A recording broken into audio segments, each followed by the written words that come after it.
Sim, o mundo dos videogames são tão ricos, criativos e cheios de possibilidades narrativas que não dá pra manter tudo preso dentro de uma tela de Press Start. É natural que esses universos acabem se desdobrando em outras mídias, além dos animes que a gente já falou e você pode conferir na playlist do Level Up. Às vezes com maestria, outras vezes com um pouco menos de dignidade. Alô, adaptações live action que a gente prefere fingir que nunca aconteceram. Mas quando dá certo, dá muito certo. Um bom filme baseado em um jogo pode dar uma vida nova à franquia. Uma série pode explorar camadas de histórias que a gameplay não consegue mostrar. Um livro pode mergulhar nas motivações dos personagens, de um jeito que surpreende até o fã mais hardcore. E tudo isso faz parte do fenômeno que é ver os jogos escapando do nosso controle e entrando de vez na cultura pop, como um todo. Então hoje a gente vai falar sobre essas adaptações que extrapolaram a mídia original. Porque se é pra ver nossos personagens favoritos em novos formatos,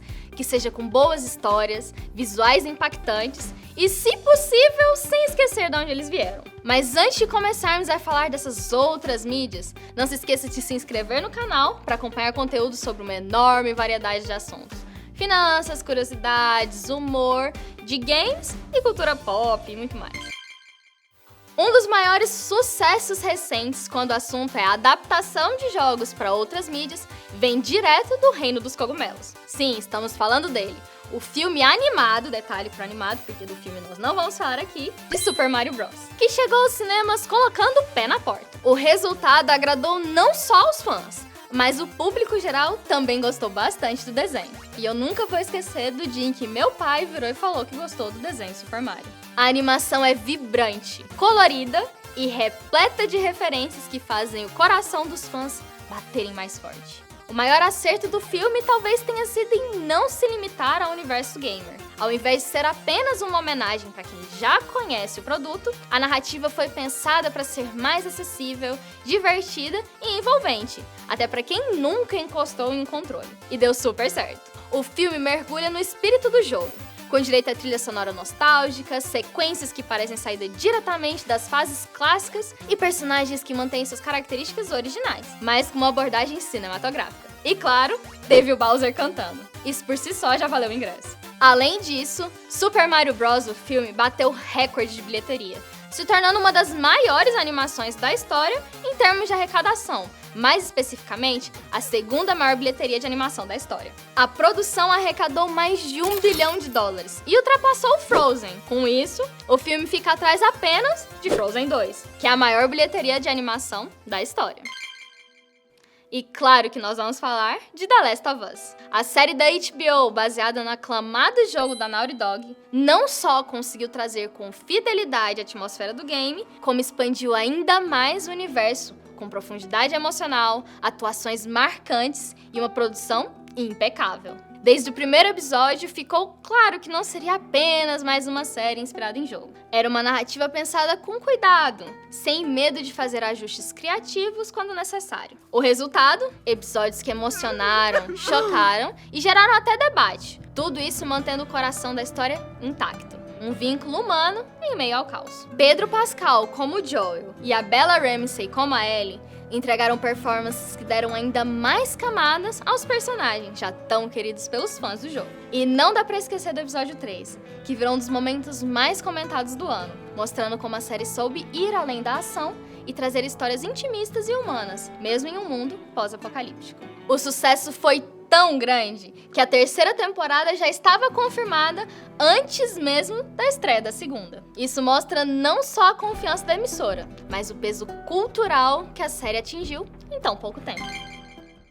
Se tem uma franquia que entendeu o conceito de expandir universos em múltiplas mídias, essa é Final Fantasy XV. Talvez um dos maiores exemplos de como um jogo pode se desdobrar em diferentes formatos sem perder sua identidade e ainda entregar experiências completamente distintas, mas complementares. Antes mesmo do jogo principal chegar às prateleiras, o universo de Final Fantasy XV já estava sendo apresentado ao público de outras formas. A Square Enix construiu uma verdadeira narrativa transmídia, onde cada produto em mídia diferente contribui em uma parte da história. Vamos lá! Tivemos o anime Brotherhood Final Fantasy XV, que aprofunda a amizade entre Noctis, Prompto, Cloud e Ignis, e sim, fez muita gente chorar com o episódio do Prompto. Depois, veio o filme Kingsglaive Final Fantasy XV, uma produção em CGI que parece live action de tão visualmente absurda, e que mostra os acontecimentos políticos e a tragédia envolvendo o Rei Regis, enquanto no jogo, seguimos a jornada do filho dele.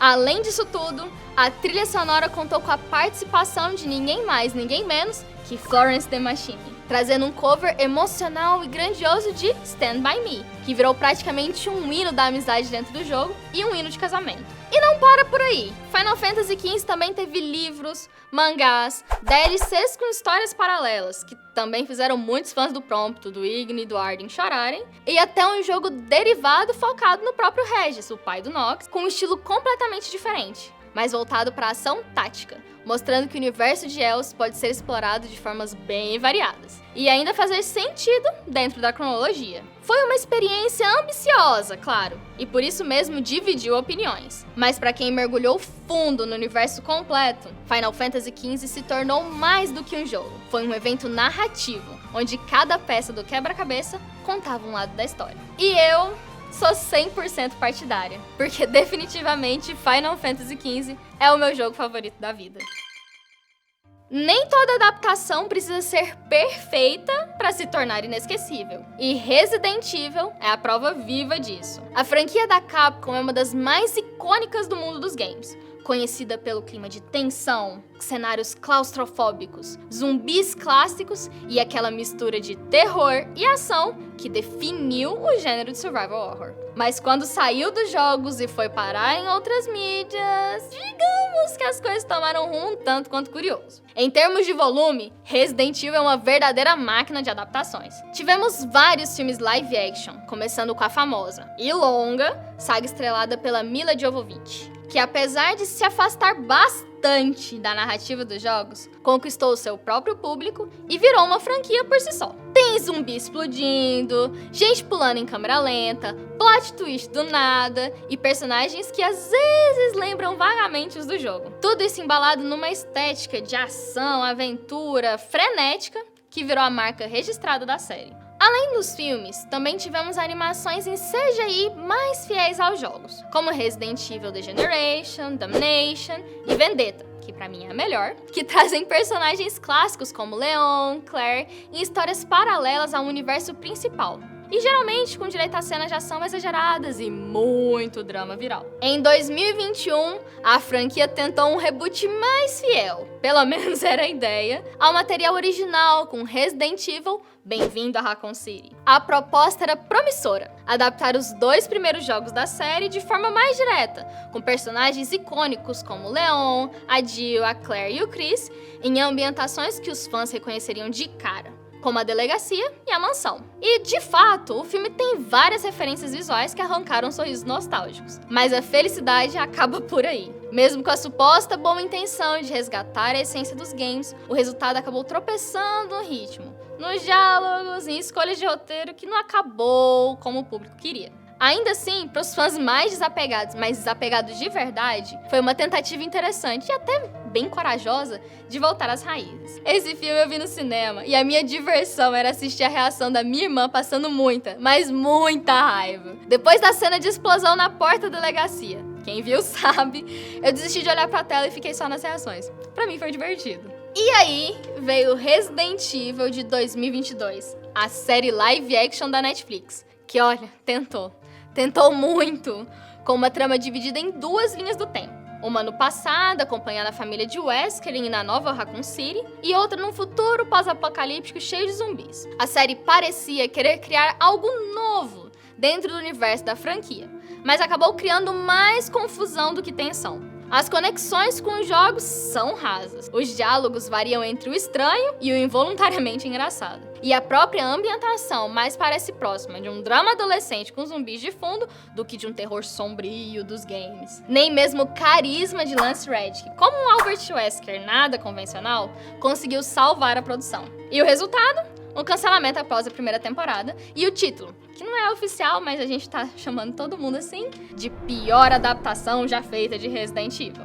mas pelo menos virou um meme. Eu assisti 2 episódios. O resto eu deixei para um amigo meu me contar através de vários áudios e que eu via, sinceramente, a alma dele saindo enquanto ele falava. Porque no último episódio, eu não preciso nem da tag de spoiler, porque ninguém vai assistir essa série, né? Quando colocou aquela tag assim, Ada Wong no final, ele fez um áudio de uns 10 minutos. E aí, nos últimos segundos, ele falou assim, Ada Wong, não. Ou seja, Resident Evil pode não ter o melhor histórico de adaptações, mas com certeza tem um dos mais ativos. A franquia segue viva, pulando de mídia em mídia, e mesmo que algumas versões nos façam pensar, talvez aqui tivesse ficado melhor só no jogo mesmo. É inegável que se tornou um marco quando o assunto é levar games para outros formatos. No fim das contas, mesmo com altos e baixos, a verdade é uma só. Resident Evil sempre vai encontrar uma forma de voltar. Seja com um novo filme, uma nova série, um reboot, ou um zumbi aleatório aparecendo onde a gente menos espera.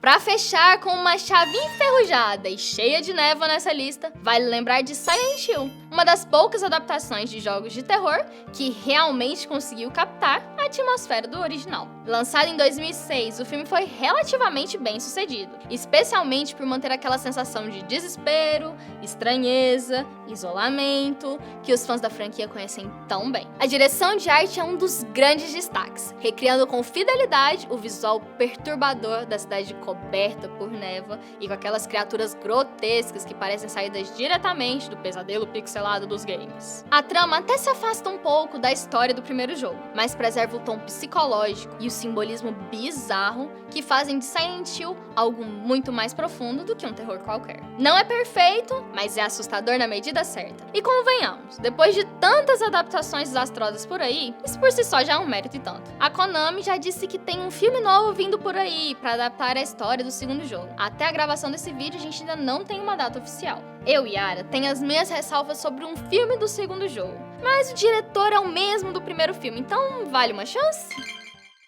No fim das contas, adaptar jogos para outras mídias é sempre um desafio. Às vezes dá certo, às vezes dá muito errado, e às vezes a gente assiste só pelo caos mesmo. Minecraft tá aí pra provar isso. Mas é inegável que os videogames têm histórias, mundos e personagens tão ricos que é natural querer ver tudo isso ganhar várias formas. Seja em filme, série, anime, livro ou até musical, vai saber o futuro, né? Essas adaptações mostram como o universo dos games está cada vez mais presente na cultura pop como um todo. E se nem toda versão agrada, pelo menos a gente se diverte, reclamando, elogiando ou assistindo só pra ver no que vai dar. Porque no fundo, a gente ama tanto esses jogos que qualquer desculpa pra revisitá-los já vale o play. Entre os conteúdos apresentados, qual deles é o seu favorito? E qual jogo deveria ter uma adaptação fora dos jogos? Não deixe de comentar aqui. E se você gostou desse vídeo e quer consumir mais conteúdos como esse, não deixe de se inscrever no canal e seguir nas nossas redes sociais. No Universo Plural, você tem um real universo de diferentes conteúdos para aproveitar.